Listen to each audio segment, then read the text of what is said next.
तो hello guys, आज हम लोग मेनिंजाइटिस पढ़ने वाले हैं। ठीक है, तो अभी मैं कम्युनिकेबल डिजीज़ का कुछ एमएसएन का कम्युनिकेबल डिजीज़ का मैंने बहुत सारे लेक्चर डाल दिया है।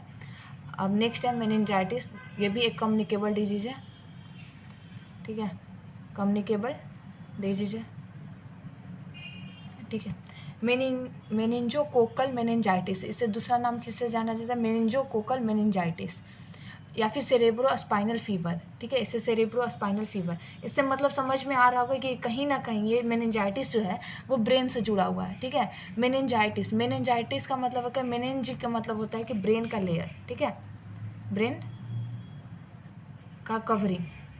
ठीक है, ब्रेन का कवरिंग। और ITIS का मतलब हो गया स्वेलिंग। ठीक है, इन्फ्लामेशन।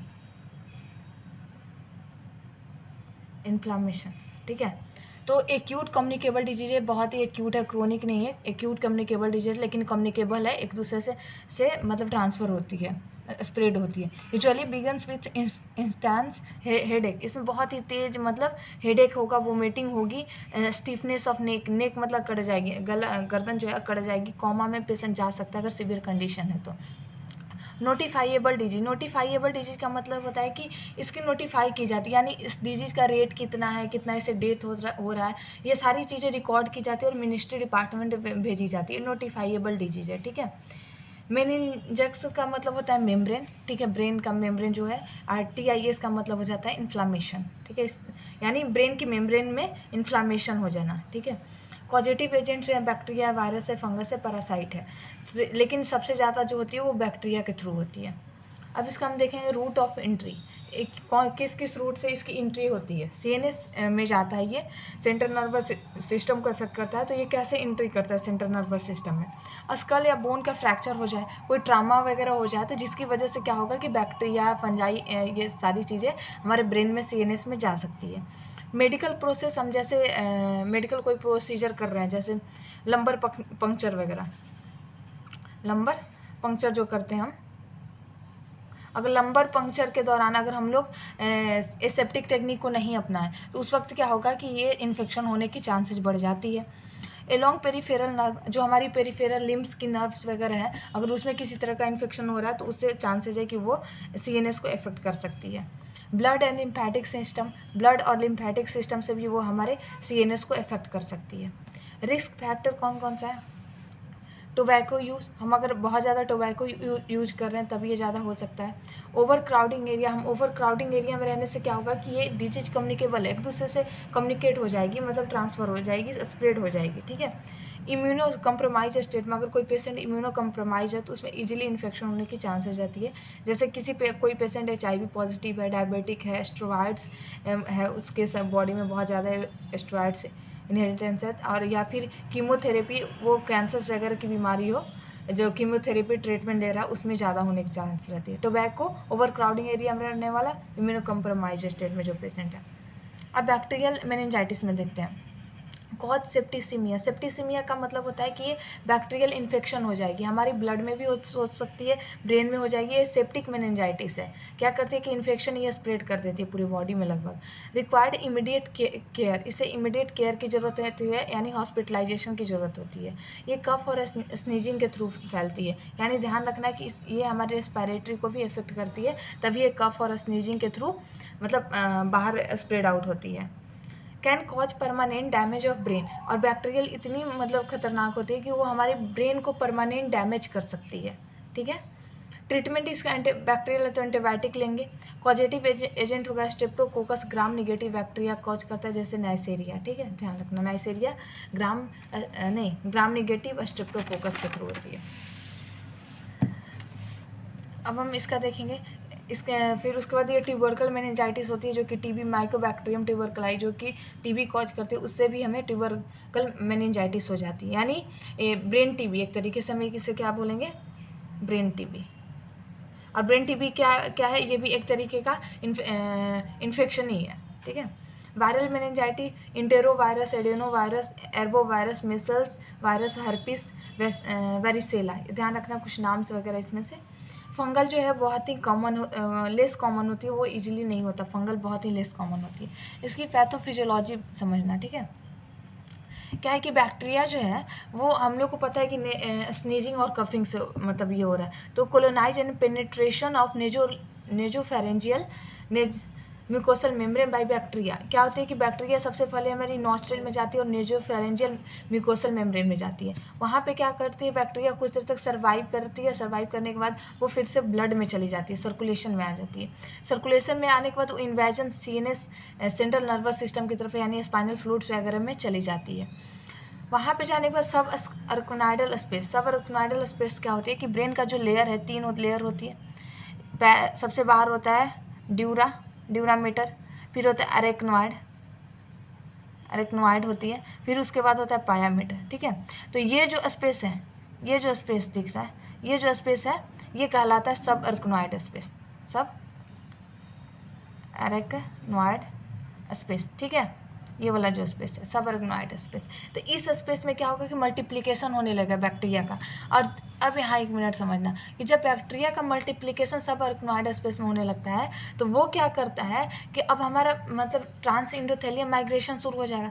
क्या होगा कि यहाँ पे जो इंडोथेलियम लेयर होगी जो भी, तो वहाँ से क्या होगा कि अब बैक्टीरिया है तो वहाँ पे हमारा जो बॉडी का डिफेंस मैकेनिज्म है, ग्रेनुलोसाइट्स मोनोसाइट्स वगैरह हैं, तो ये तो बैक्टीरिया पे अटैक करेंगे। कोई भी फॉरेन बॉडी होती है हमारे बैक्टीरिया में एंटर करती है तो ग्रेनुलोसाइट्स मोनोसाइट्स वगैरह उस पर अटैक करते हैं, तो ट्रांस इंडोथेलियम माइग्रेशन बढ़ जाती है।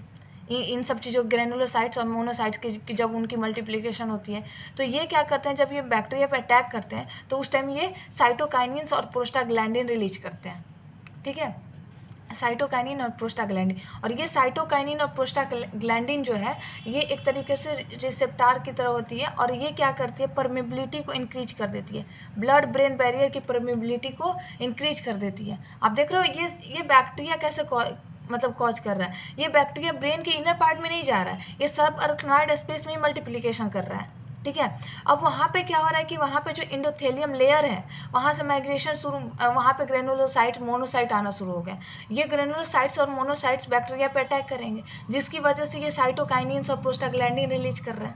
और साइटोकाइनिन्स और प्रोस्टाग्लैंडिन जो है वो क्या कर रहा है कि increase permeability of blood brain barrier, BB का मतलब हो गया ब्लड ब्रेन बैरियर।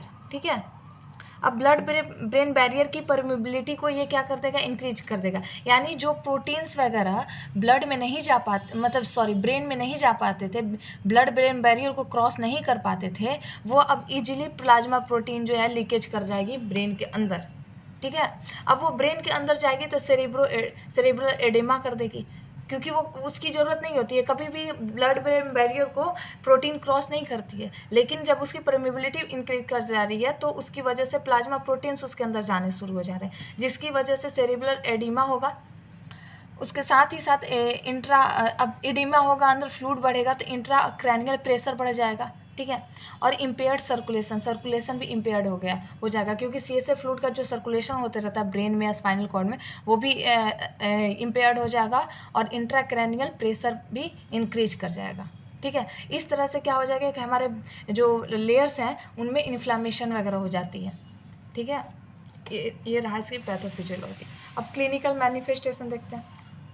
जैसे क्या इन्फेंट में अगर होती है, ये 2 पार्ट में मैंने डिवाइड किया कि अगर बच्चों में होती है मेनिंजाइटिस तो क्या होगा और एडल्ट में होती है तो क्या होगा। इन्फेंट्स में होगी तो फीवर होगा with cold hand and feet, उसमें क्या होगा कि हाथ और पैर आपको ठंडे नजर आएंगे, मतलब आप हाथ और पैर को टच करोगे बच्चों को तो उसका हाथ पैर ठंडा नजर आएगा लेकिन उसको फीवर रहेगा। ठीक है, ब्रेन फीवर, उसको सेरिब्रो स्पाइनल फीवर में मिलाए से हेडेक, बुखार रहेगा, थकान रहेगा, हेडेक, सर दर्द होगा। रिफ्यूजिंग टू फीड्स, बच्चा जो है वो खाने से इनकार करेगा, लॉस ऑफ एपेटाइट होगा, वोमिटिंग होगी। इन्फेंट्स है तो हाई पिच्ड क्राई, वो बहुत तेज आवाज़ में रोएगा क्योंकि उसे दर्द हो रहा है, पेन हो रहा है। डिसलाइक टू हैंडलर, मतलब वो नहीं चाहेगा कि कोई उसे टच करे, वो डिसलाइक करेगा उस चीज़ से, वो नहीं चाहेगा कोई उसे गोदी ले या फिर उसे टच करे, वो चीज़ वो नहीं चाहेगा। ठीक है, अगर एडल्ट में होती है तो एडल्ट में क्या हो जाएगा, पेल स्किन हो जाएगा क्योंकि ये कहीं ना कहीं सर्कुलेशन वगैरह को भी इफेक्ट कर रहा है। नेक स्टिफनेस, नेक में क्या हो जाएगी, स्टिफनेस हो जाएगी, मतलब इधर उधर गर्दन मोड़ने में बहुत दिक्कत होगा। अल्टर्ड मेंटल स्टेट अल्टर कर जाएगी क्योंकि वो उसमें क्या हो रहा है कि इन्फेक्शन वगैरह हो जा रही है और फिर इन्फ्लामेशन हो जा रही है। हेडेक होगा, फीवर होगा, वोमिटिंग होगा, कन्फ्यूजन होगा, लाइट सेंसिटिविटी होगी जैसे लगेगा कि ब्रेन हल्की सी महसूस हो रही है, जॉइंट पेन हो जाएगा, ड्रॉजीनेस हो जाएगी, ठीक है। अब इसमें असेसमेंट कैसे करेंगे, तो हिस्ट्री टेकिंग सबसे फर्स्ट हम लोग को पता है कि हिस्ट्री टेकिंग करेंगे, फिजिकल एग्जामिनेशन लेंगे। डिटेक्शन सबसे ज़्यादा इसका डिटेक्शन जो होता है वो CSF फ्लूइड के थ्रू होता है, क्योंकि इसका सब अरेक्नोइड स्पेस में क्या होती है, CSF फ्लूइड होती है, और CSF फ्लूइड में ही बैक्टीरिया का क्या हो रहा था, मल्टीप्लिकेशन हो रहा था, यानी सब अरेक्नोइड स्पेस में ही बैक्टीरिया का मल्टीप्लिकेशन हो रहा था, और वहाँ पर क्या होता है, CSF फ्लूइड होता है, जो कि CSF फ्लूइड जो होता है वो हमारी स्पाइनल कॉर्ड में भी आता है। तो लंबर पंक्चर के थ्रू हम जब CSF लेंगे और उसका डिटेक्शन करेंगे, उसको डायग्नोस करेंगे, तो हमें 90% चांसेज है कि हमें चीज़ें पता चल जाती है, ठीक है। PCR पॉलीमरेज चेन, अगर वायरल है तो हम वायरल लोड को देखने के लिए PCR करते हैं, CT स्कैन कर सकते हैं, MRI कर सकते हैं, ब्रेन का इन्फ्लामेशन वगैरह दिख जाएगी, ब्लड सैंपल से पता कर सकते हैं, और 3 और मेथड है जिसके थ्रू हम लोग पता कर सकते हैं, ठीक है।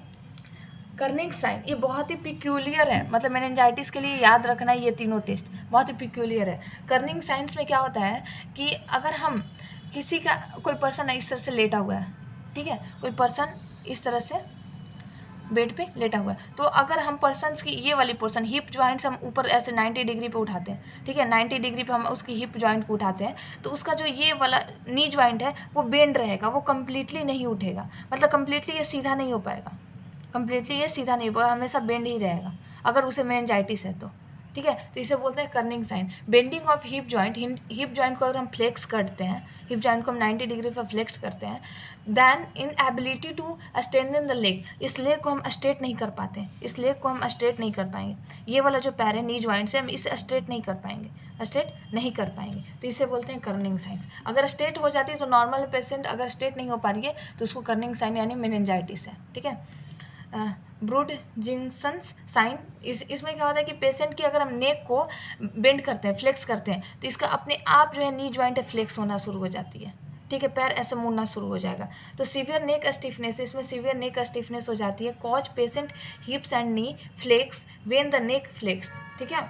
जब नेक को फ्लेक्स करेंगे तो नी जो होता है वो अपने आप नी और हिप जॉइंट वो फ्लेक्स होना शुरू हो जाता है। ग्लास टेस्ट करते हैं, ग्लास टेस्ट में क्या करते हैं कि इसमें बहुत सारे रैसेज भी निकलते हैं, ठीक है, उन रैसेज को हम जब प्रेस करते हैं ग्लास से तो हम उसकी कलर चेंज देखते हैं, ठीक है। अगर उसकी कलर चेंज हो रही है, फेड अप हो रहा है, अगर प्रेस करने से उसकी कलर में चेंजेज हो रही है, तो इसका मतलब कि वो मेनिंजाइटिस है। ये 3 टेस्ट याद रखना, कर्निंग्स, एक था ब्रूडिंजिंस की और ग्लास टेस्ट, ठीक है। अब नेक्स्ट इसका कॉम्प्लिकेशन देखते हैं। एपिलेक्सी हो जाता है, मेमोरी लॉस हो जाती है, पैरालिसिस हो जाता है, सेप्टिसीमिया हो जाती है, ठीक है। मेडिकल मैनेजमेंट में हम ध्यान रखें कि एंटीबायोटिक्स वगैरह बैक्टीरियल तो ले सकते हैं, पेनिसिलिन ले सकते हैं। अगर कोई पेशेंट अफेक्टेड है उस चीज़ से तो हम पेनिसिलिन ले सकते हैं, लेकिन अगर पेशेंट को एलर्जी है पेनिसिलिन से तो सेफ्ट्रीजोन ले सकते हैं, ठीक है, ये मेडिसिन ले सकते हैं। लेकिन अगर कोई पेशेंट कैरियर है, सिर्फ कैरियर है, उसमें कोई इन्फेक्शन नहीं है, तो वैसे पेशेंट को पेनिसिलिन नहीं दी जाती है, क्योंकि वो पेनिसिलिन से ठीक नहीं हो पाता है। वैसे में उसको रिफैम्पसिन दी जाती है या फिर एजिथ्रोमाइसिन दी जाती है, ठीक है।